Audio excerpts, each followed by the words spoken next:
আসসালামু আলাইকুম। এক ভাই প্রশ্ন করেছে, ভাই 110 সিসির উপরে মোটরসাইকেল চালালেই সরকারকে দিতে হবে বছরে 2,000 থেকে 10,000 টাকা পর্যন্ত ট্যাক্স। আমরা তো সরকারকে অলরেডি ট্যাক্স টোকেনের নামে প্রতি 2 বছর পর পর ট্যাক্স দিচ্ছি, তাহলে নতুন করে এই ট্যাক্স কেন দিতে হবে? আমাদের অপরাধ কি? অপরাধ কি মানে?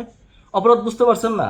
আপনার প্রথম অপরাধ হয়েছে এই দেশে জন্ম নেওয়া, আর দ্বিতীয় অপরাধ হয়েছে আপনার মোটরসাইকেল কেনা। আপনি মোটরসাইকেল কিনছেন কেন? আপনি একবার চিন্তা করে দেখেন যে এই দেশে মোটরসাইকেল কারা চালায়? যারা নিম্নবিত্ত, নিম্ন মধ্যবিত্ত, তারা। কারণ মোটরসাইকেল দিয়ে কি হয়? মোটরসাইকেল দিয়ে অফিসে যায়, কোর্ট কাছারিতে যায়, সাংবাদিকরা দ্রুত দৌড়দৌড়ি করে, সাধারণ মানুষ একটু স্বস্তির জন্য দ্রুত জ্যাম এড়িয়ে চলার জন্য মোটরসাইকেল ব্যবহার করে। এছাড়া যারা রাইড শেয়ারিং করে, উবার পাঠাও, তারা দুটো পয়সা উপার্জন করে সংসার চালানোর জন্য। কিছু ডেলিভারি বয় আছে যারা কষ্ট করে অন্যের খাবার নিয়ে যায় নিজের মোটরসাইকেল দিয়ে, তারা। এছাড়া বিভিন্ন প্রোডাক্ট যারা ডেলিভারি করে, তারা। এখন এরা কারা? এরা কেউ কি উচ্চবিত্ত? এরা কেউ কি গাড়ি চালায়? এরা তো নিম্নবিত্ত। তো নিম্নবিত্তরা ট্যাক্স দিবে না? নিম্নবিত্তদেরকে আরও কিভাবে ভিন্ন ভিন্ন উপায়ে ট্যাক্সের আওতায় আনা যায় সেরকম চিন্তা সবসময় করা হয়। এবং প্রত্যেকটা সরকারেই এরকম কিছু লোক থাকে যাদের কাজ হচ্ছে নতুন নতুন আইডিয়া খুঁজে বের করা, কিভাবে কোন আইডিয়ায় মানুষকে বাস দেওয়া যায় এবং কিভাবে অতিরিক্ত ট্যাক্স আদায় করা যায়। আমি একজন ঊর্ধ্বতন কর্মকর্তার সাথে কথা হচ্ছিল যে, ভাই, আমি জিজ্ঞেস করেছিলাম যে এই ট্যাক্সটা কেন কেন হবে না বলেন তো?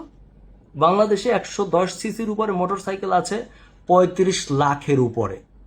তাহলে এরা যদি প্রতি বছর ট্যাক্স দেয়, তাহলে বুঝেন কত টাকা রাজস্ব আয় হবে।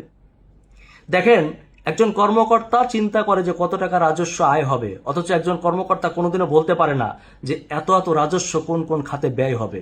এই যে আমি রাজস্ব দিচ্ছি, এর বিনিময়ে আমি কি কি পাচ্ছি? তাছাড়া আমি একই রাজস্ব কেন 2 বার 3 বার দিব একটা দেশে? এই কথাগুলো বলার মতো লোক আমাদের দেশে নাই। যার ফলে আপনারা গরিব যারা হয়েছেন তারা ট্যাক্স 1 বার না 2 বার 3 বার যদি বলে যে মাসে মাসে দিতে হবে, দিতে হবে। কারণ এছাড়া তো উপায় নাই কিছু। আপনি কি করবেন? একটা অরাজকতা হচ্ছে একটা সেক্টরে, এই যে নিম্নবিত্তর একটা সেক্টর যেটা দিয়ে মানুষ কইরা কাইটা খায়, হ্যাঁ, দুটো উপার্জন করে খায়, সেখানে ট্যাক্স বসাতে হবে। এই আইডিয়া কারা দেয়? এদেরকে খুঁজে বের করতে হবে। এরা কিন্তু বেসিক্যালি দেশের উন্নতি করে না, দেশের ক্ষতি করে, সরকারের ক্ষতি করে। এবং এদের কারণে সরকারের সাথে জনগণের একটা বিচ্ছিন্নতা তৈরি হয়। হ্যাঁ, জনগণ বিমুখ হয় সরকার থেকে, যারা এই আইডিয়াগুলো ডেভেলপ করে। আমি মনে করি যে সরকারের এটি বিবেচনা করা উচিত। যারা উচ্চ পর্যায়ে আছেন তারা এই বিষয়গুলো মাথায় নেন। গরিবের কাছ থেকে 2 টাকা ট্যাক্স নেওয়া মানেই যে দেশের অনেক কিছু উন্নতি করে ফেললেন, সব কিছু হয়ে গেল, তা কিছু না। মনে রাখবেন যে জনসমর্থন একটা ফ্যাক্ট।